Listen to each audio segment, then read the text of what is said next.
caixeiros. Os famosos caixeiros de Joinville, aquele mão de obra especializada. Não é aquele que vai para o banco cheio de arma e bota dinamite e assusta a população. Em certos ataques já feriram até pessoas. Aquela cambada é outra, mas a turma de Joinville. A turma de Joinville corre o Brasil todo. É verdade, gente. E manda ver. E a polícia do estado de Goiás veio aqui prendê-los. Quem fez a matéria foi... É de Brasília, não falei? Eu falei Goiás? Não, é de Goiás sim a polícia. É de Goiás. Vamos lá, o repórter André Rode fez essa reportagem. Crimes que dispensam o uso de armas e de violência. No lugar dos explosivos e de armamento pesado, furadeiras e maçaricos. Por trás desses equipamentos de última geração, bandidos especializados em invadir bancos e roubar caixas eletrônicos. Homens que saíram de uma cidade do sul do Brasil para agir em vários estados. Um levantamento feito pela Polícia Civil de Santa Catarina identificou cerca de 900 suspeitos que teriam envolvimento com esse tipo de crime. São quase todos moradores de Joinville. As quadrilhas daqui agem em todo o Brasil. Ainda na década de 90, tínhamos indústrias de caixas eletrônicos, fábricas de caixas eletrônicos na cidade de Joinville, que é uma cidade com uma tradição siderúrgica, da indústria siderúrgica muito forte. Já naquela época, então, alguns indivíduos, principalmente de bairros específicos da cidade de Joinville, juntaram esses conhecimentos a fim de cometer crimes. Durante 6 anos, a Polícia Civil do Distrito Federal investigou esses criminosos, conhecidos como os caixeiros de Joinville. A equipe do delegado Fernando César Costa, da Coordenação de Combate ao Crime Organizado, fez um mapa minucioso da ação dos criminosos. O trabalho deu origem a um dossiê de quase 60 páginas com imagens, depoimentos, fotos. Saíam de Joinville e acabavam passando temporadas em alguns estados da federação. Eles começaram a agir em Joinville, Santa Catarina. Há mais de 20 anos, a polícia catarinense lida com constantes flagrantes de assaltos a bancos. Os caixeiros são velhos conhecidos nessa região do Brasil.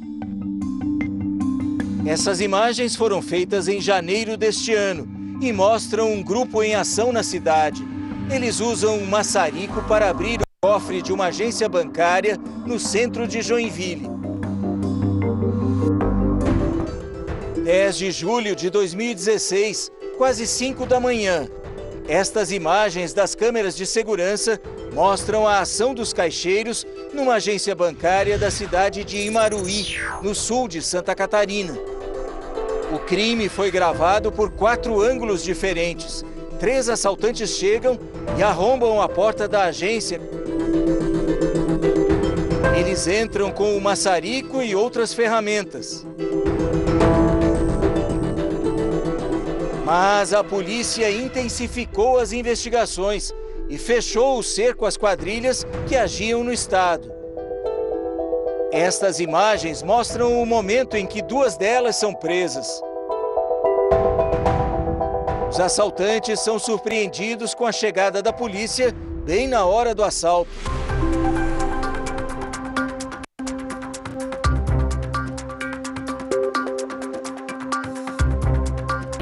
A facilidade para cometer os crimes é tanta que os caixeiros expandiram o território de ação, procuraram outros alvos e passaram a atuar em todo o país.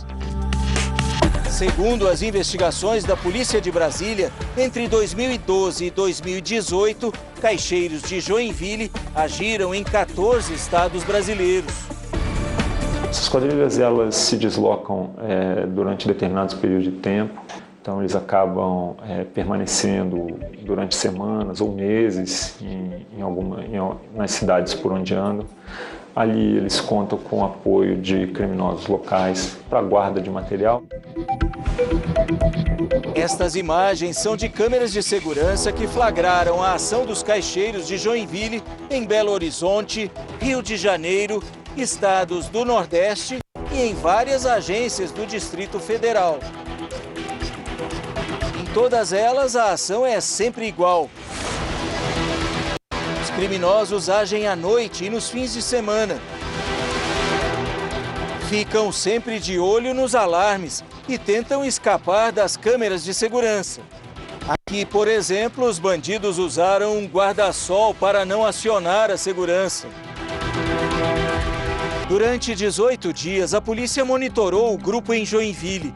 Os agentes seguiram todos os passos da quadrilha até o momento em que o avião pousou em Brasília. Os policiais revistaram a bagagem dos acusados e encontraram um maçarico escondido no meio das roupas. Nessa outra mala, acharam um pé de cabra. Um maço de dinheiro, provavelmente fruto de roubos anteriores, também foi encontrado. 40 assaltantes foram identificados e presos. Metade deles era de Joinville. Nós estamos diante de criminosos profissionais. São pessoas que vivem do crime. Muitas vezes eles têm outras atividades financeiras, outras atividades laborais, acabam investindo o dinheiro subtraído dos bancos em negócios formais, mas dificilmente se afastam do crime, né? Sempre motivados aí pelo lucro fácil. Até Paulo Roberto Ponar, considerado o rei dos caixeiros, já está atrás das grades. E adivinha onde ele nasceu? Joinville. Em cada ação bem-sucedida, os criminosos faturam entre 100 e 300 mil reais. Como não usam armas nem explosivos, quando vão presos, respondem por furto qualificado e passam pouco tempo na cadeia. A pena é de 2 a 8 anos de prisão. Eles recebem muitas vezes a mesma punição de um outro criminoso que arromba a janela de uma casa com uma chave de fenda e leva um par de tênis. E isso faz com que a maioria desses indivíduos acabem voltando à liberdade muito rapidamente, mesmo quando presos em flagrante. Por causa disso, a caça aos caixeiros de Joinville, que se espalharam pelo Brasil, ainda está longe de terminar.